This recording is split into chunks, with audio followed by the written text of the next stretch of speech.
site as did the other group. So after kind of looking at the site and the Go Cincinnati plan, which was a city plan for economic development, we like to present a presentation about the Foundry at Madison. The logo is on the screen over there, and we also have throughout the presentation some supplemental information to go along with our posters. So basically in designing the Foundry, we use Alan Jacobs' principles of great streets, and some of the general principles that we use are listed down on the side of our poster here. They include diversity of groups, attractions and destinations, identity and image, active edge uses, amenities, management, seasonal strategies, traffic transit and pedestrian, blends uses and modes, and protects neighborhoods.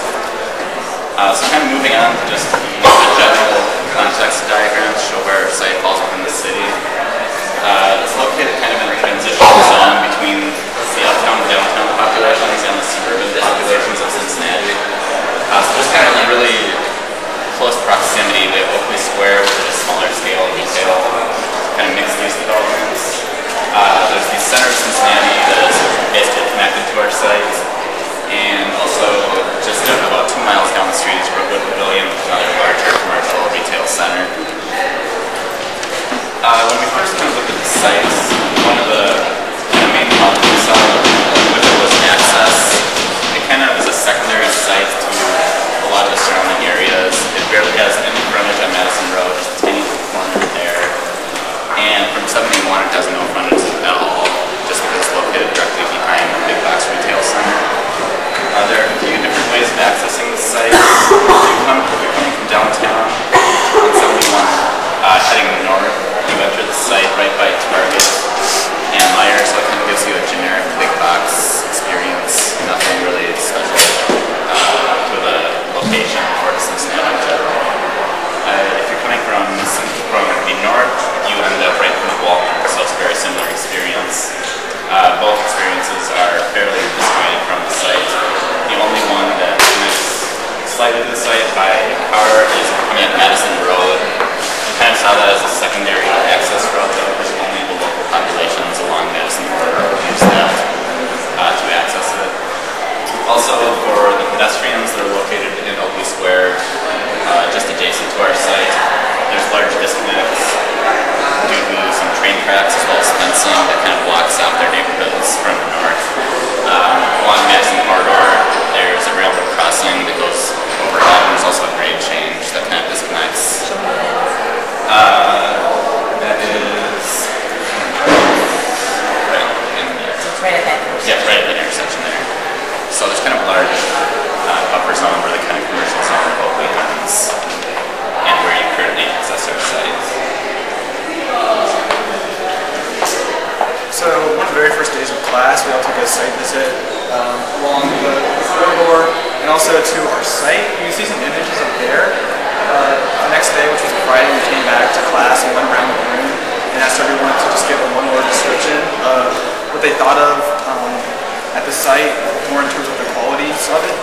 And some of the words were disjointed, disconnected, secluded, stuff along those lines. And looking at it in plan, it's kind of contradictory to what you would think, because when you look at our site, there's a lot of big centers of activity in real close proximity that draw a lot of people not only from Oakley, but also in Madisonville, but also from the larger greater Cincinnati area. And like what Ryan touched on some of these, the first being the center of Cincinnati, you can see the Meyer and Target right there. The second being Crossroads Church, which, and these spaces are attracting people at different times. Crossroads during the week, in the middle of the day, pretty much a vacant parking lot, but if you go up there on Sunday, it just fills up cars everywhere. They have traffic cops, they have, overflow parking lots for all these people going into this building right there. And then down here you have downtown Oakley, and this node right here goes to Oakley Square. And so, in terms of how that site felt and why it was secluded and disjointed and disconnected, it really comes down to the fact that there's a lot of barriers that other groups have touched on a little bit. But mainly you have this railroad crossing right here, and you have Madison goes under an underpass in there. And you can actually see that if you go back a slide. The bottom right-hand corner. Like if you're a pedestrian, that's how you get there, or a car. That's how you're driving there. Other stuff we have to deal with, of course, is 71 on this side right here, and then you have a little bit of a topography change where the back of the house and the big boxes are, and also where that underpass is. So those kind of make that site pretty much secluded right now. And that kind of brings us into our concept of how we're addressing these problems. And our concept is to utilize the Foundry site to tie together the fragmented activity centers of Center of Cincinnati, Crossroads, and downtown Oakley through a network of great streets.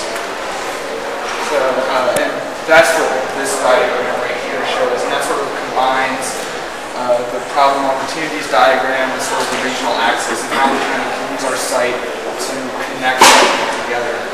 One of the big moves we're doing right now is making an off-ramp that goes off of 71, which is where the people from downtown and uptown, sort of the biggest flow of traffic will be coming. We're going to take them off to Robertson Road, which can bring them not only into our site from a more sort of experientially a better experience than driving around here and going through the Meijer and Target in the big box to get to our site. It brings them directly sort of into our site right here, and more importantly, it actually connects right to downtown Oakley. And that's one of the big problems. Oakley is actually the only neighborhood in Cincinnati that's experiencing growth in the last few years. All the other ones are declining pretty dramatically.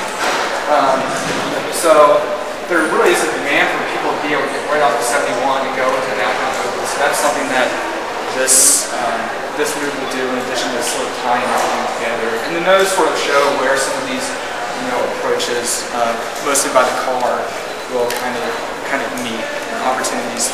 Could you locate Norwood for me next on the big map? Could you locate Norwood? Norwood is like right here.